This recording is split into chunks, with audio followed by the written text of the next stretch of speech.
SIR এর আবহে সীমান্তবর্তী এলাকায় বাংলাদেশিদের ভিড়। জাতীয় নির্বাচন কমিশনের উদ্যোগে এই রাজ্যে শুরু হয়েছে এসআইআর। আর এই এসআইআর শুরু হতেই একদিকে যেমন রাজ্যের বিভিন্ন প্রান্তে বাংলাদেশিদের বসবাস লক্ষ্য করা যাচ্ছে, অপরদিকে আজ দেখা গেল সীমান্তবর্তী এলাকায় অনুপ্রবেশকারীদের ভিড়।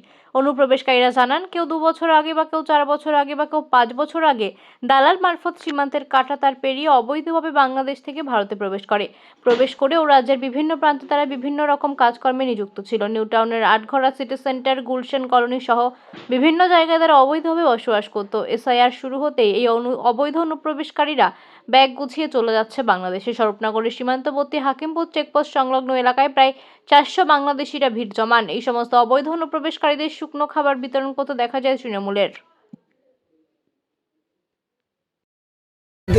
দেখাচ্ছে মানে কি বলবো, মানে আমাদের গ্রামের ছেলেরা অনেকে এগিয়ে এসছে, বুঝলেন তো।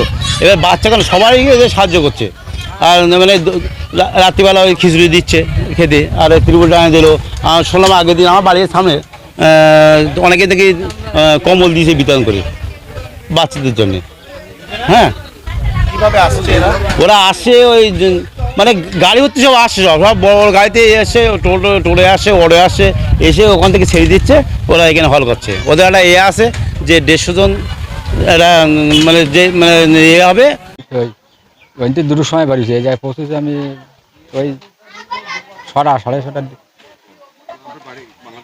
হ্যাঁ, জেলা সাতক্ষীরা, তালার থানা, পোস্ট খলিলনগর, গ্রাম দাসকাঠি। বাংলাদেশ থেকে এই বিএসএফ যেতে দিচ্ছে কেন? তাই রাস্তায় নাই শুনলাম মানুষ সবাই দেখতেছে, তাই জন্য। খোলা জেলা কোথায় গেছে? কলকাতায় ওখানে এই কাজ করতাম। এখন কোথায় যাচ্ছে? এখন দেশে যাচ্ছি, বাংলাদেশ। এখন এখানে ছিলাম বহুত দিন ধরে। এখন তো আপনার যাই হোক একটা ঝামেলা হয়েছে, আপনার ঘাটটা খুলে দিয়েছে, এই জন্য আমরা অনেকটা আসান পেয়েছি। তা আমাদের সবাইকে ধন্যবাদ, আমাদের সুসংবাদে সবাইকে পাঠানোর জন্য অনেক ধন্যবাদ। আমার নাম মোস্তাকিম বিল্লাহ। বাংলাদেশে কোথায়? বাংলাদেশে কলরা থানা, হ্যাঁ। কুসুডাঙ্গা গ্রাম। কোথায় থাকতেন এখানে? বিরাটি। বিরাটি থাকতেন? সবাই বিরাটি থাকতো? না না না, তারপরে কি কোনো কাগজপত্র নেই? আধার কার্ড, আই কার্ড কিছু নেই? না, না, না। অবৈধভাবে থাকতেন? তারপরে এখন এখন চলে যাচ্ছে। কি নাম আপনার? আফসার।